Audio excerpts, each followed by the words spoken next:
Hello and welcome to Joy in Our Town. I'm Sherry Duckworth, and joining me today is Miss Erin Turner. She's the Executive Director for Youth and Family Counseling in Flower Mound. Thank you for coming today. Thank you for having me. Now, Erin, you have experience as a counselor working with teens, working with clients on different issues, and now as the director, I'm sure you're able to see kind of a broader and bigger umbrella of things.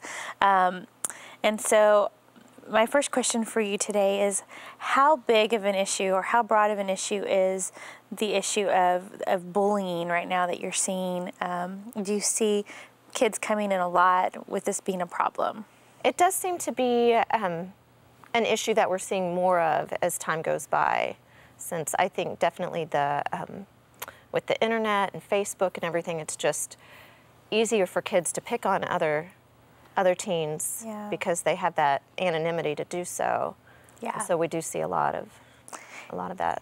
It's unfortunate because, it's great to have the social media. We, enjoy it for multiple reasons, but then it also gives people access to be able to, unfortunately, hurt one another. Absolutely. How connected is this to kids who have low self-esteem on both ends, whether the bully or the one being bullied?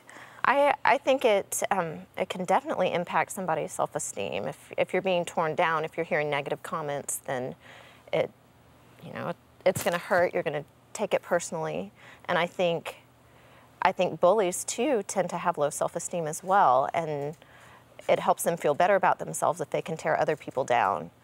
And so it can be a cycle. It's very sad. What are some of the things to look for if you think that maybe your teenager is being bullied? And then I want to also talk about the bullies too themselves here in a little bit. But what effects are you seeing on the teenagers who are being bullied?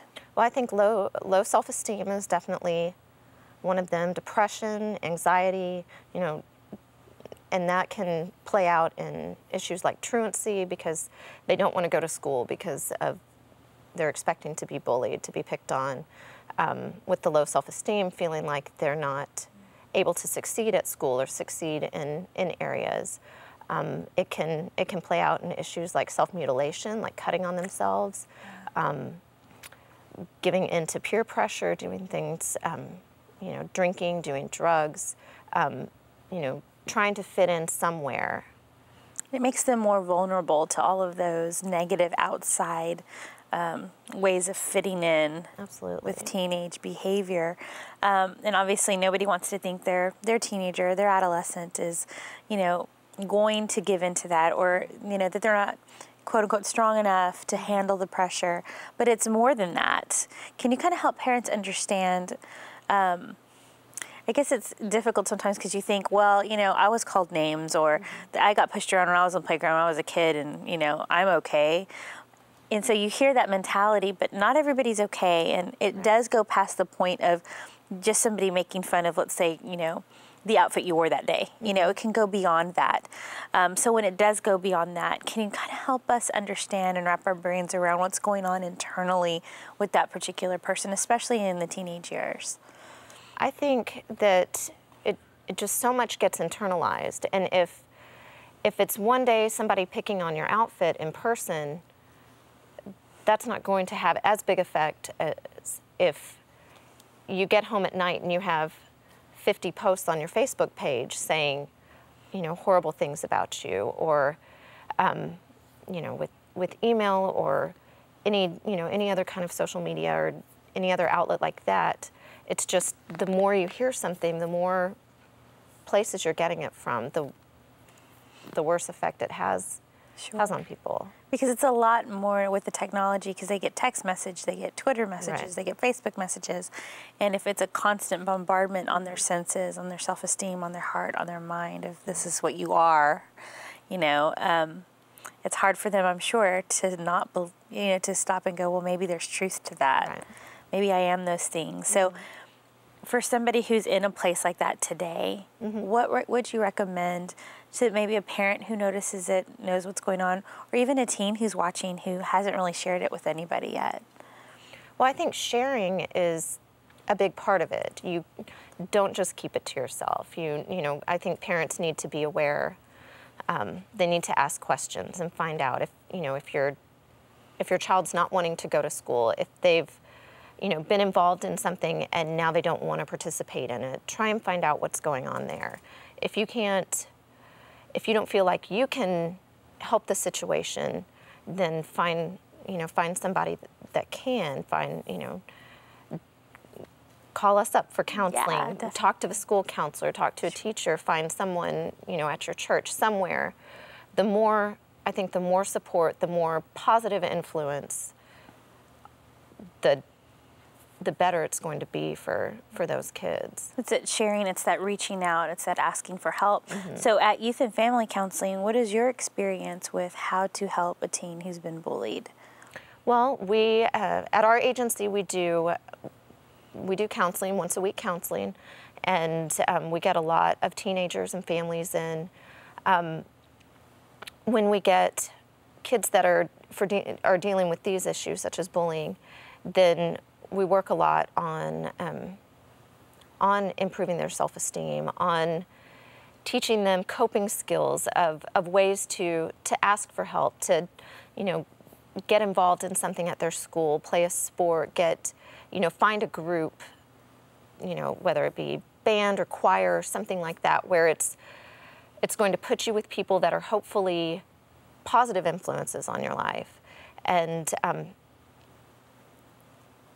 find those ways to help build yourself up and work towards not being affected as much by the negative messages. So to surround themselves by people who are going to be positive influences on them, and it's like a protective thing too. You have you're surrounded by people who are like-minded or that you can count on. Obviously, as a teenager, belonging to a group is a huge part of their self-esteem. So finding that positive group sounds like a really key solution there, making sure. When it comes to the educators, in the situations, because unfortunately the bullying takes place mostly in school or from school friends, what advice can you give educators, teachers, principals, the administrators at the school if a student comes to them and says, I'm being bullied? I think it definitely has to be zero tolerance. That the message shouldn't be, oh, toughen up, just you need to deal with it. But it needs to be, if you hear of an instance of bullying, of somebody being picked on, that needs to be addressed and addressed with seriously. So the message is clear to everybody that it's not acceptable, it's not funny, it's not right. Right. It's not going to be accepted no matter what, bottom line. I think it's really good to put that message out there for those kids to know, in this environment, this will not be tolerated. Now, for the teenager themselves, what can they do to protect themselves? What can they do to mentally guard themselves as well as physically guard themselves? I think, once again, the surrounding yourself with positive people, positive support, being willing to talk with your parents, to talk with the teacher, find somebody that you're comfortable with, to be aware. They need to ask questions and find out if your child's not wanting to go to school, if they've been involved in something and now they don't want to participate in it. Try and find out what's going on there. If you don't feel like you can help the situation, then find somebody that can. Call us up for counseling. Talk to the school counselor. Talk to a teacher. Find someone at your church somewhere. The more support, the more positive influence, the better it's going to be for those kids. It's that sharing, it's that reaching out, it's that asking for help. So at Youth and Family Counseling, for watching Joy in Our Town.